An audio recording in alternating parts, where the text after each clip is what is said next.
Okay, adu sigi se me am hana ani chani ani chahum loi tharam bane ba ko aduka aten masing jeno mapa manu khan biro 1500 adigi asang ba cho but me am sina 1600 ko sigi me am si khan biro haitar sigi me am sigi se loi na 1600 la kan ko lesson bi ro me am sigi but sidi amuk sigi re je 1 lakh tong man de.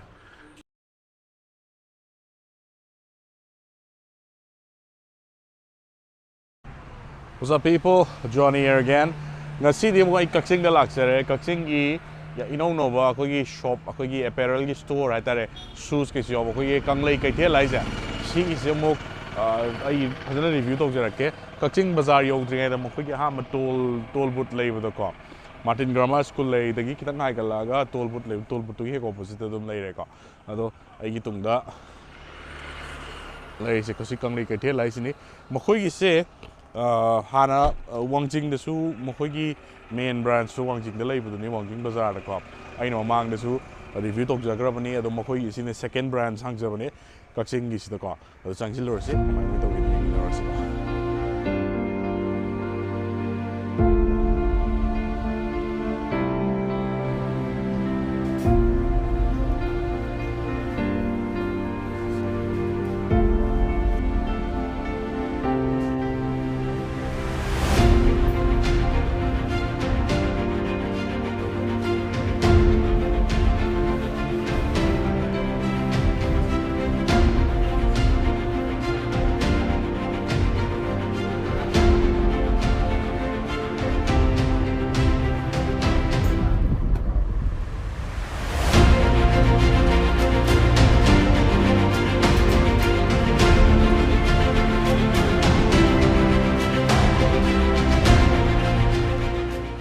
Right, happen ay ano jara ko cargo happen ay tare jeans ay cargo happen me am lay se ko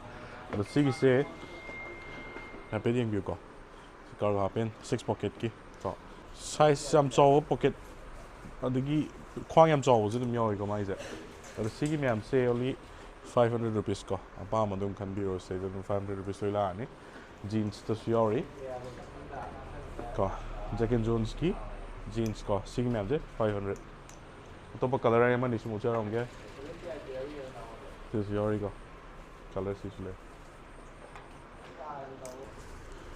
aduga jeans ungla ko jeans se dum branded atopa mem yo Levi's ori jacket Jones ori degi ke brand yo geng ko Levi's ne amur male lo sigi mem se 900 rupees la ka ni ko clear magi so sidon mogi Kanglei Keithel gi mogi price dum yo jere se ko color Denim the costume was lagani, silakani, the gi, black the sulakani, see me, I'm 900 rupees land. The cargo the sule, go, Shima ma'am say, sees now 1100. Go, similar, see design similar, the gi, see color similar. Dickies brand the ko the key black to sula the color di so color chart ichu mi ngan jar pawani ko si magale song is na 800 lakh ani ko pull and bear gumba the atopa brand yori ko sis na 800 lakh ani color atopa mem yori baggy fit ngantani ko simi ansina shimba mems sisle sina 800 lagan the summer shirt pasapa pam play re chico mem si 6 na mo 450 ko c450 c450 ko c450 is range ngantani size double xl bog lai ko sile mem color is manung gi man re the simi mem si 450 lakani the sigi zara sina mo 600 rupees lakwa si color similar and easy ko the gi top da the si su like so mas 450 ngakten summer gi le mems the si H&M sina mo 600 lakwa ko color the gi song gi sina 600 lakani ko H&M gi summer gi ngakten si mems black das lại có xí chú lê có cái song is nó mà cái bị xí xin là 650 lakh có xí shirt xin nè xin là 650 color xí mà lấy đấy blue mà lấy đấy rồi gray mà lấy đấy rồi yellow mà lấy đấy có rồi xí nè xin là 600 lại có xí shirt xí mà lấy đấy rồi cái color xí mà lấy blue mà black mà lấy rồi green mà lấy rồi cái Levi's ki số nào cần xài thì số lấy có xí 1000 rupees lakh này xí số lấy đấy xí mems có số đó số mem lấy đấy xí na 1000 rupees có 1499 people Yori Jack and Jones ki có xí lấy mem xí na 1000 rupees lakh này. तो मसागी MRP लोना box तो लो योग जरे को मैं मसागे तुम कंगले के three मैं इस तुम प्राइस तुम थे चरे सीधे तुम ये तुम लोबी रखो सीधे 1000 लाए को show me today. See some of them. See 1000 lakh then cost. Like jeans stock. कोई loose fitting सुमा ज़रा आगे sorry. cost. सुमा में हमसे 1000 lakh. cost. सिले में हमसे. Because shorts cotton की shorts ले रहे. See इस नमक कोई 300 rupees lakh नहीं cost. सिले रहे. सिमले essential की cost. इसी में ले रहे हैं essential को मंगाते हैं यार मने सीरीज का कलर मकल में हम ले रहे हैं black ले रहे हैं super mems और सुमा प्रीमा की लाइक सुमा से 500 lakh नहीं देखी ममन से माने देखो 500 lakh नहीं दी सुमा क्या नोस्ना को guarantee है से सीरीज ना 600 lakh बा सुमा mems 600 lakh को तो कोई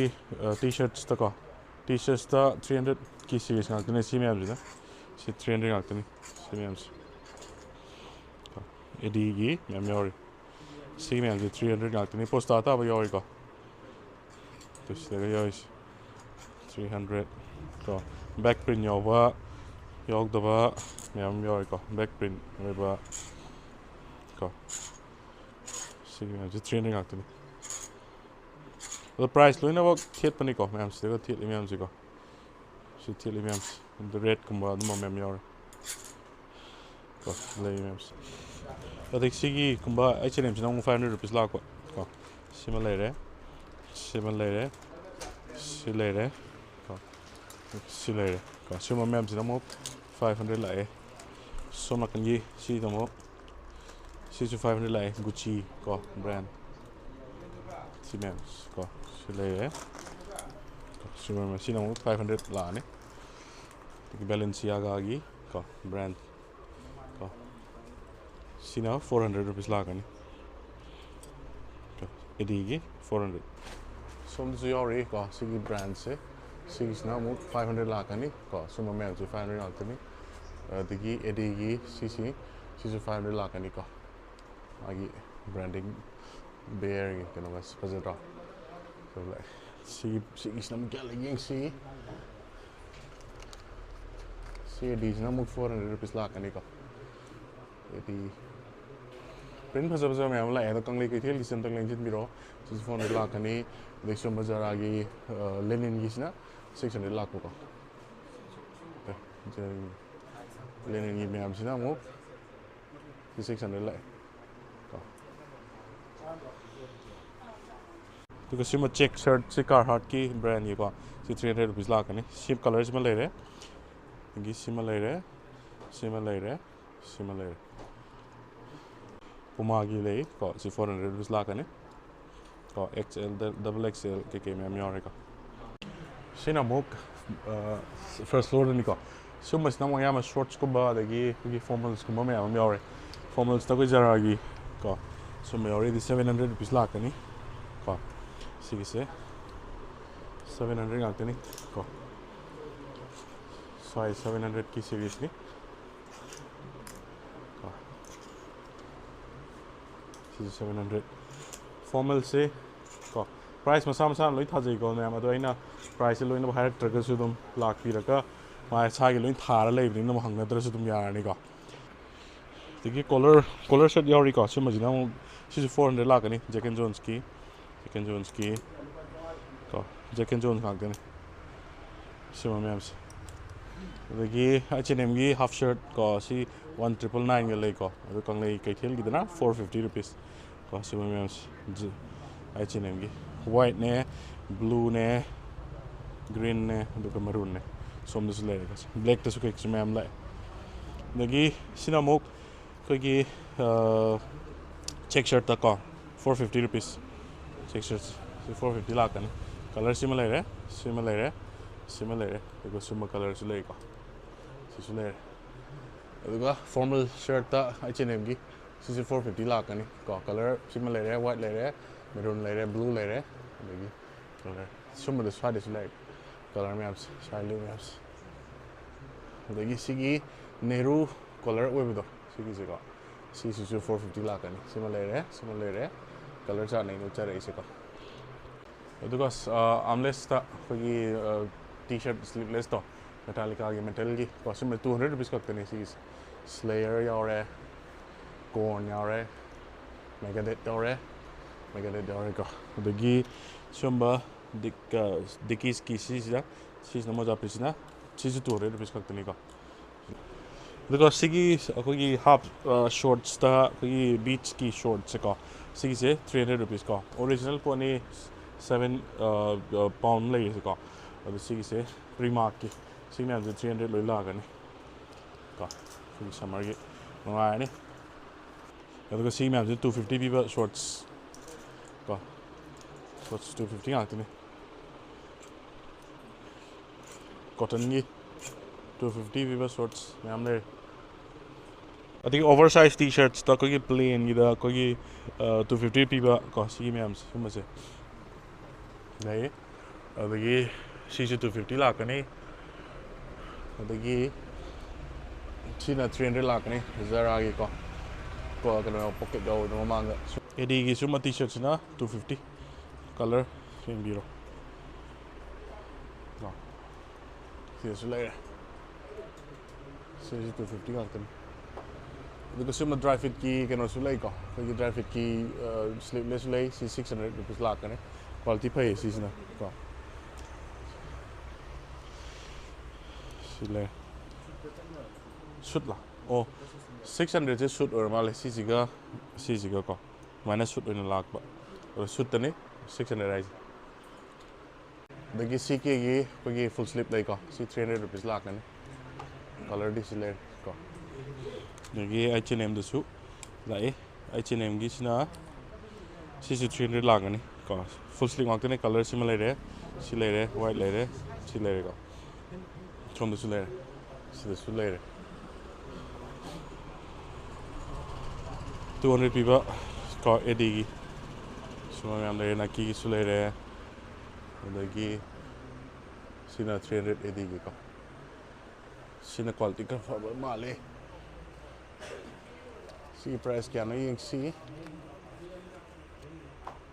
350 lakani ko color chart me absolutely Nike ki suma Vans ki gumusna mu 200 rupees lakh ko sapa ma kan bi ro me am loi na ba ha changwa gi hum yai ko okay sigi 500 ki hum lakani sigi me am white ka black ka na yam roi ko sigi me am kan bi ro ro jara gi suma popcorn hai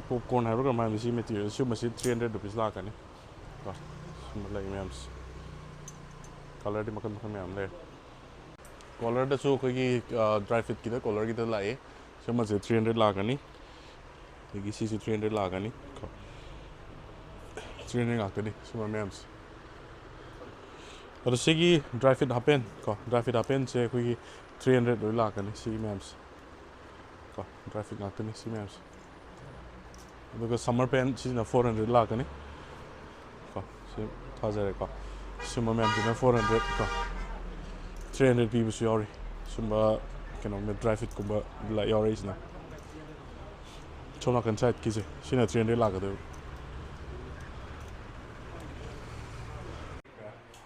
Crocs anova se awang mo da ne asina mo lupa 1,500 da offer lak to ba Crocs hana gi hikers ke jing lo lupa 1,500 da offer la ni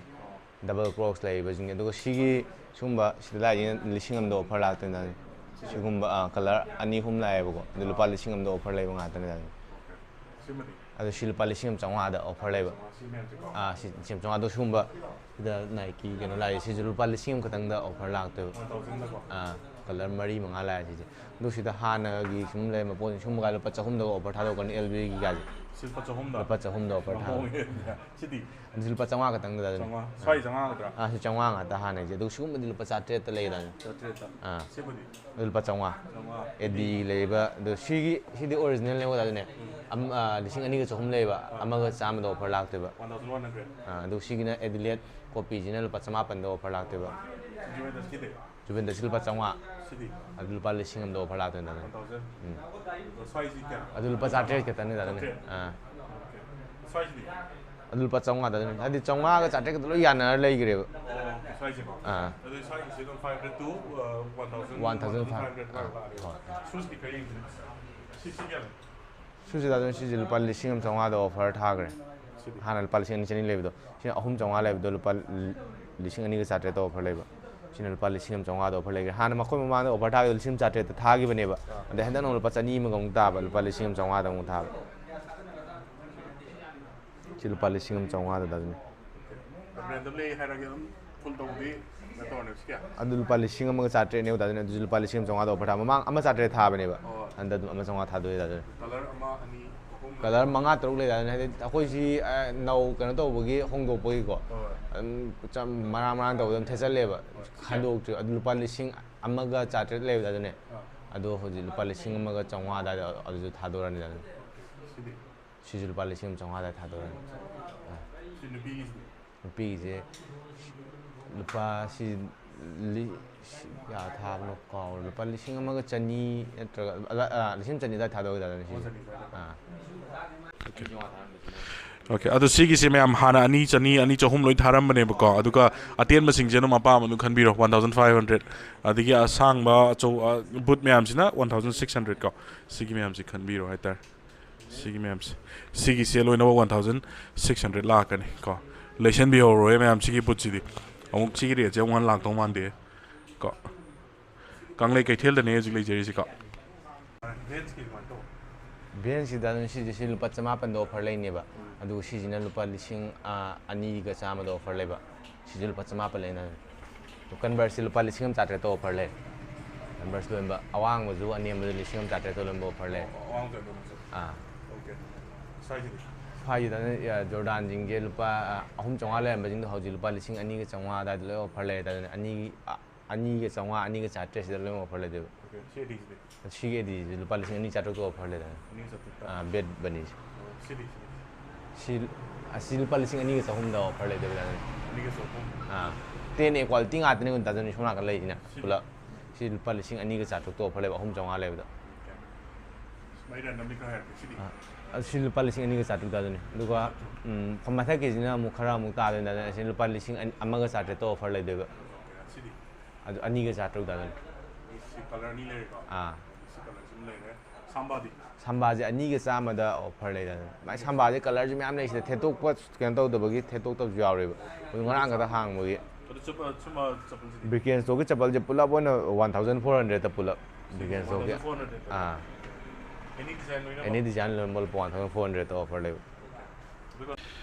Because sigi shoes sigi paring je sisil policing amok tani ko formal loafer gi meams. Duga boots sing se no mai nai jab da 1600. Koi gi sigi se koi gi chinau sing gi sudum yani sigi se ko ching man chat pagi. Duga suma sina 1500. Ko legit biro meam lai post ta. Aro hojik aina Kanglei Keithel gi sigi Sumaina product review to be talk jab se मैं कमाई तो हुई के अदो comment Huygens भी रो मखोई की से fix price सी होई जगने दु हेवी डिस्काउंट ने पी सी को शूज का जे तुंग ले सुम से 10 ए क्वालिटी गातनी अदो होंग सुदम ले boots to 1600 लोइना डिस्काउंट तो रे को अदगी boots नतबा तो शूज तना मु 1,500 haitare aduga t-shirts lupa chani pibadai starting horaga dum 350 400 500 600 yauri jeans yauri adagi shorts yauri happen yauri cargo yauri adai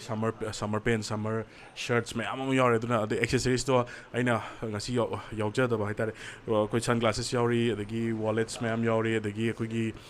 keno gumba koi shaving aduma me am yauri go razor gumba me am yauri go adum ta lengin biro Kakching the name of Laser said the Kakching Longi, Chilino Sing Toba Longi, Wangjing Longi, although Wangjing did them see Kanglei Keithel, Wangjing Bazar, the Jericho, the Sonakan side key, Langway Donglom side key, Adam Mam, Langjan Biro, Sai, Sigi, Mafam Zilaco, Adam Tangjan Biro, Mont Atabayana, Matam Chikazana, fashion items, ma'am, Malay, I'm home, I'm reasonable lower price. The Matum is right, I know I'm from Chalasala, I'm Tiraga, Hajara, Kadong, Sigandi, listen, Jack. Bye bye.